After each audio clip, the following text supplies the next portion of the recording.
Salam, kali ini kami dari kelompok 4 ingin mempresentasikan tentang etika kebebasan seksualitas. Jadi sebelum masuk ke dalam materi, saya mau menjelaskan berkaitan dengan definisi seksualitas.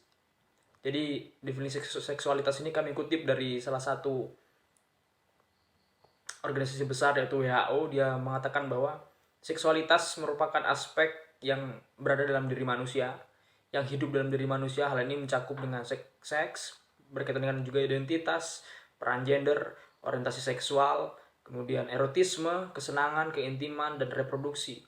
Nah, hal-hal ini juga menjadi persoalan buat kita bersama bahwa seksualitas sebenarnya memahami tentang apa. Nah, kemudian kita pahami bahwa seksualitas sendiri itu dipengaruhi oleh beberapa interaksi faktor. Yang pertama itu berkaitan dengan faktor sosiologis, faktor biologis, faktor psikologis, faktor ekonomi, politik, budaya, etika, hukum, dan sejarah. Nah, kemudian seksualitas itu merupakan bagian integral yang tidak lepas dari dalam diri manusia. Perkembangan dalam diri manusia itu bergantung juga pada kepuasan kebutuhan dasar manusia seperti keinginan untuk berhubungan, keinginan untuk tentang keintiman, ekspresi emosional, kesenangan, dan lain sebagainya. Selain itu juga berkaitan dengan hak-hak seksual, bahwa hak-hak seksual itu merupakan hak asasi manusia secara luas, secara universal yang didasarkan pada kebebasan, martabat, dan kesetaraan yang melekat pada seluruh umat manusia. Oleh karena itu memang menjadi persoalan dan menjadi poin penting juga bahwa sebagai manusia yang menjunjung tinggi tentang martabat, ya kita perlu menjaga bagaimana seksualitas ini menjadi sebuah norma atau sebuah martabat yang menjadi dasar bagi manusia untuk bisa berterus terang akan dirinya, bahwa dirinya ini ingin kemana. Jadi pada intinya adalah seksualitas ini memberikan ruang ekspresi buat manusia, keinginan untuk bagaimana mereka melakukan orientasi apapun tanpa adanya intimidasi, sehingga memang seksualitas sendiri itu menjadi poin penting dalam diri manusia untuk menunjukkan siapa dirinya sebenarnya. Nah, kan tapi memang dalam berbagai perspektif budaya, tentu penjelasan atau hal-hal yang mengenai dengan seksualitas cenderung agak disepelekan. Akan tapi kita akan membahas persoalan tersebut berkaitan dengan bagaimana memahami seksualitas dari segi etika dan bagaimana persoalan dengan pandangan masyarakat. Itu saja. Terima kasih. Baik, perkenalkan, nama saya Adya Indra Wiguna dengan NIM 71 2021 080. Nah, untuk selanjutnya kita akan memasuki bagian dari kebebasan seksual sebagai tantangan etika. Nah, kebebasan seksualitas merupakan suatu isu yang semakin kompleks di tengah masyarakat modern di Indonesia yang mencakup berbagai etnis, budaya, dan keyakinan. Nah, yang pertama di sini ada konteks budaya di Indonesia. Nah, di Indonesia sendiri dengan keberagaman suku, agama, dan budaya menciptakan prinsip lokal yang unik sehingga masyarakat Indonesia dikenal memiliki nilai-nilai tradisional yang kuat yang sering bertentangan dengan perkembangan kebebasan seksualitas. Nah, seperti yang sudah kita ketahui sendiri bahwa dalam konteks budaya Indonesia kebebasan seksualitas sangat ditentang, teman-teman. Nah, yang kedua ada perspektif Kristen dan ajaran Alkitab. Dalam perundang-undangan agama Kristen di Indonesia, ajaran Alkitab sering menjadi panduan utama dalam bentuk etika seksual. Nah, nilai moral seperti kesetiaan dan pernikahan, hukum, keahlian memainkan peran penting dalam membentuk pandangan Kristen terhadap kebebasan seksualitas. Nah, sebagai iman Kristen, seksual merupakan hal yang sakral dan itu harus dilalui dengan pernikahan, teman-teman. Ya, yang ketiga ada tantangan integrasi nilai-nilai agama dan modernitas.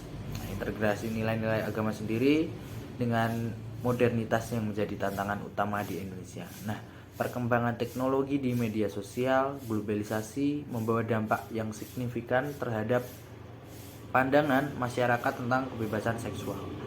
Nah, yang keempat, respon gereja Kristen di Indonesia.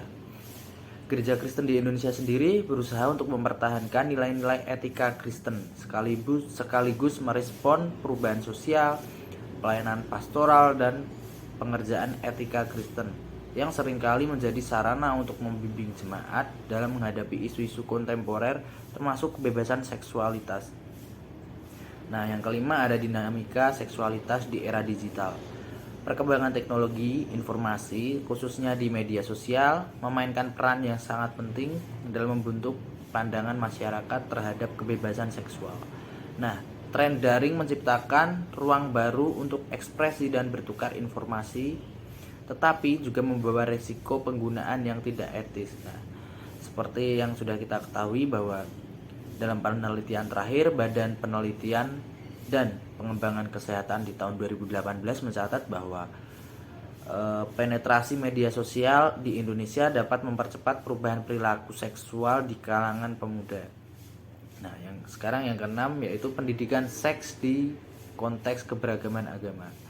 Pendidikan seks di Indonesia, terutama institusi agama Kristen, memiliki peran krusial dalam membentuk etika seksualitas, di mana bagaimana pendidikan seks diintegrasikan sebagai nilai-nilai agama yang menjadi tantangan mengingat keberagaman di agama di Indonesia.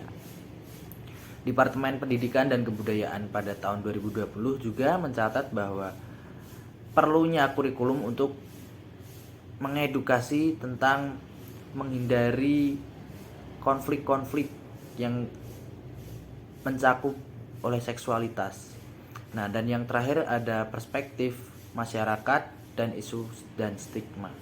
Masyarakat Indonesia sendiri masih diwarnai oleh stigma terkait kebebasan seksualitas, terutama di luar norma-norma tradisional. Isu-isu seperti pranikah, LGBT, dan perubahan gender yang seringkali menjadi subjek stigmatisasi dan kontroversi di masyarakat. Nah, kebebasan seksualitas sendiri sebagai tantangan etika di Kristen Indonesia memunculkan kompleksitas hubungan antara tradisi, agama, dan modernitas. Dalam menavigasi dinamika ini, perlu adanya dialog terbuka dan inklusif untuk memahami dan menghormati perbedaan sambil tetap memegang teguh nilai-nilai etika Kristen yang mendasari kehidupan beragama di Indonesia. Selanjutnya diteruskan oleh teman saya.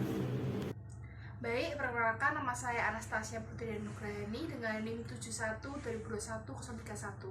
Pada saat ini kita masuk di tahap isu-isu kontemporer, yang dimana kita membandingkan dari budaya Indonesia dan budaya Eropa. Di sini isu di budaya Indonesia yaitu perda penyimpangan seksual di Kota Bogor, yang dimana kelompok gender minoritas merasa terancam akan ada legitimasi persekusi, yang di situ disebutkan sebelum ada perda ini sudah banyak terjadi kekerasan dan sudah ada diskriminasi terhadap kawan-kawan LGBT.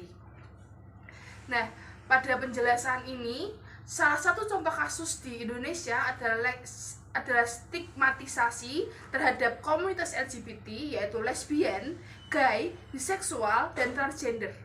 Masyarakat seringkali mengkerdilkan individu dengan orientasi seksual yang berbeda dengan menyebarkan stereotip negatif yang melakukan diskriminasi, bahkan tindakan kekerasan verbal dan fisik terhadap mereka. Di sini ada contoh konkretnya adalah kasus pengusiran dan penolakan terhadap anggota komunitas LGBT dari keluarga, sekolah, tempat kerja, serta aksi intoleransi yang terjadi di ruangan publik.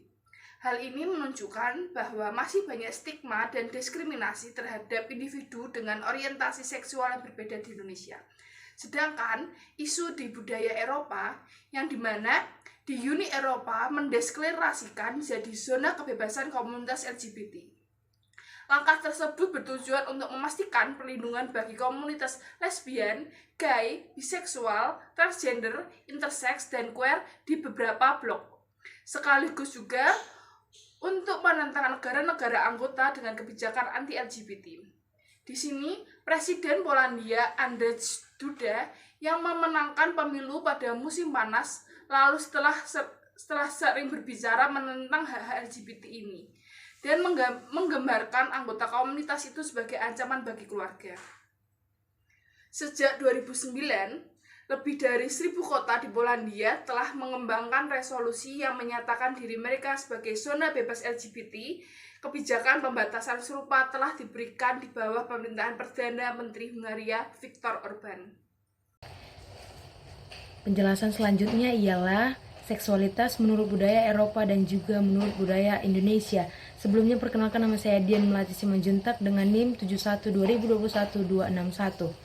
Seksualitas menurut budaya Eropa adalah tata perilaku budaya yang barat berupa kebebasan berekspresi oleh masyarakat. Dalam kasus kebebasan dalam seksualitas ini dengan menampakkan diri sebagai seorang yang memiliki kebebasan. Dalam kebebasan ini di negara Eropa, negara-negara barat, sebagian besar negara Eropa, Amerika Serikat memberlakukan adanya free sex yang dianggap hal umum dan sudah bisa dilakukan oleh pasangan yang belum menikah.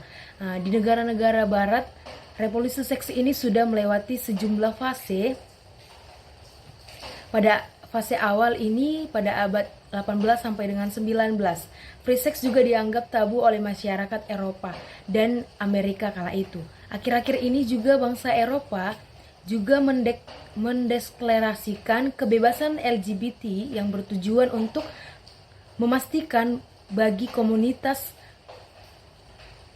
LGBT, lesbian, gay, biseksual, transgender, intersex, dan juga queer di seluruh blok negara tersebut, sekaligus juga untuk menentang negara-negara anggota dengan kebijakan anti-LGBT.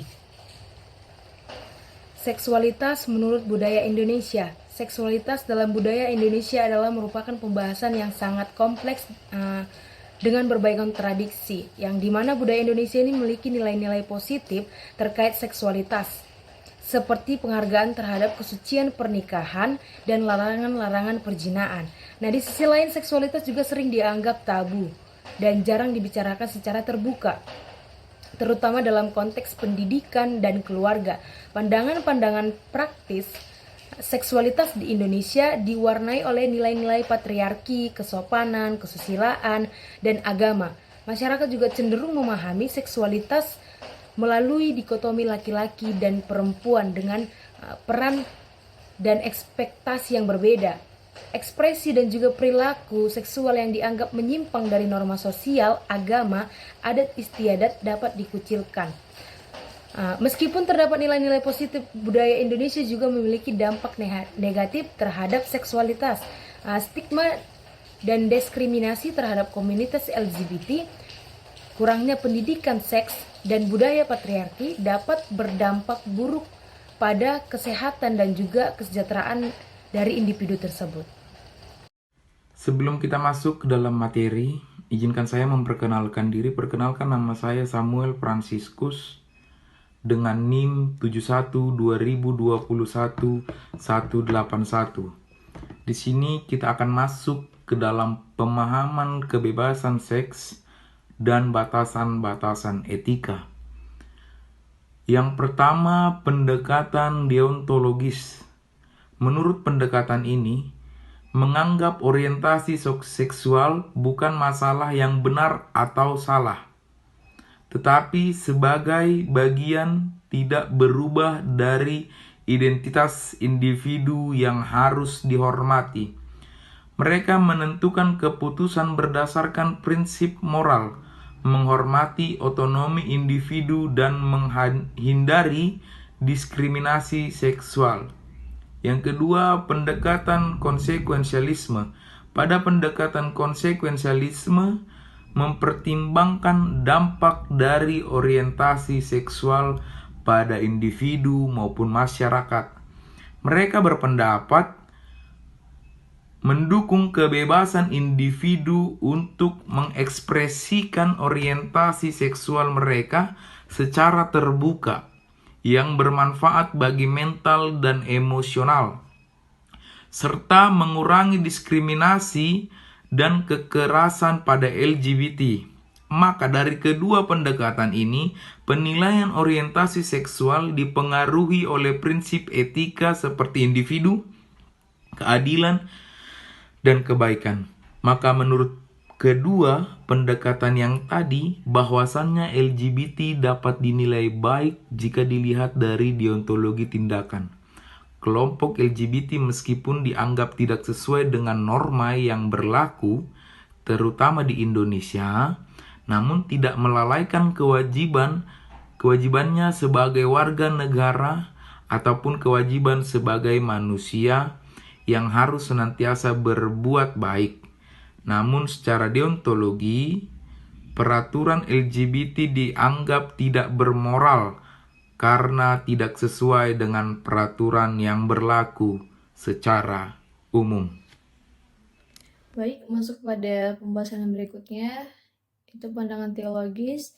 Di sini kelompok kami mengambil satu tokoh teolog yang berkaitan dengan judul kami, kebebasan seksualitas, yaitu Paus Santo Yohanes Paulus II, yang dimana dalam bukunya yang berjudul Theology of the Body atau Teologi Tubuh, ia membahas tentang aspek-aspek tentang tubuh manusia, seksualitas, perkawinan, dan panggilan manusia untuk mencapai cinta sejati. Nah, berbagai konsep ini meliputi yang pertama yaitu martabat tubuh. Paus Yohanes ini menekankan bahwa tubuh manusia memiliki martabat yang tak ternilai karena diciptakan oleh Allah. Tubuh bukanlah sekedar instrumen untuk memenuhi kebutuhan fisik, tapi merupakan bagian integral dan keberadaan manusia yang harus dihormati dan dijaga. Yang kedua, seksualitas dan perkawinan. Ia menyampaikan pandangan Katolik tentang seksualitas, menekankan bahwa seksualitas adalah anugerah dari Allah yang dimaksudkan untuk diungkapkan dalam konteks perkawinan yang sah antara seorang perempuan dan seorang laki-laki. Paus Yohanes menekankan pentingnya cinta, kesetiaan, dan tanggung jawab dalam hubungan perkawinan. Yang ketiga, cinta sejati.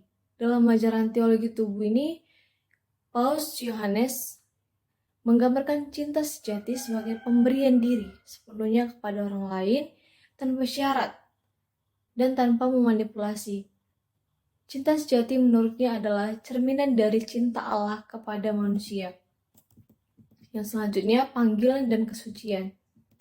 Ia juga membahas panggilan kesucian dan pentingnya menjalani hidup yang sesuai dengan kehendak Allah. Melalui pemahamannya yang tentang tubuh dan seksualitas, manusia diundang untuk hidup dalam kesucian dan kekudusan. Nah, ajaran teologi tubuh ini, Paus Yohanes memberikan landasan teologis ataupun pandangannya yang kuat bagi pemahaman Katolik tentang tubuh, seksualitas, dan perkawinan. Ajaran ini telah mempengaruhi pemikiran Katolik dalam bidang pastoral, moral, dan etika seksual. Oke, sekarang kita masuk dalam solusi dan pendekatan modern.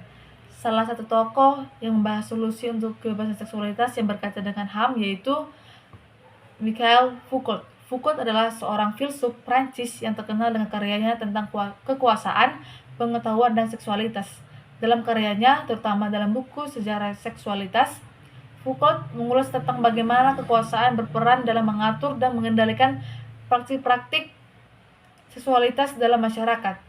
Dia menyoroti bahwa bagaimana pemahaman tradisional tentang seksualitas telah dikonstruksi oleh kekuasaan dan menekankan pentingnya untuk memahami dan memeriksa kembali asumsi-asumsi ini untuk mencapai kebebasan seksual yang lebih besar. Foucault juga menyoroti bagaimana praktik-praktik seksualitas tertentu telah dianggap sebagai bentuk pelanggaran HAM dan mengajukan solusi-solusi untuk mengeksplorasi dan memperjuangkan hak-hak individu dalam ranah seksualitas.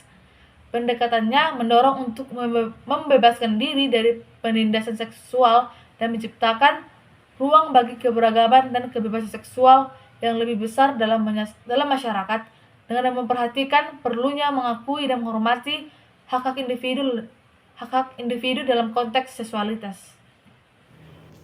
Baik teman-teman, sekarang kita memasuki dalam kesimpulan.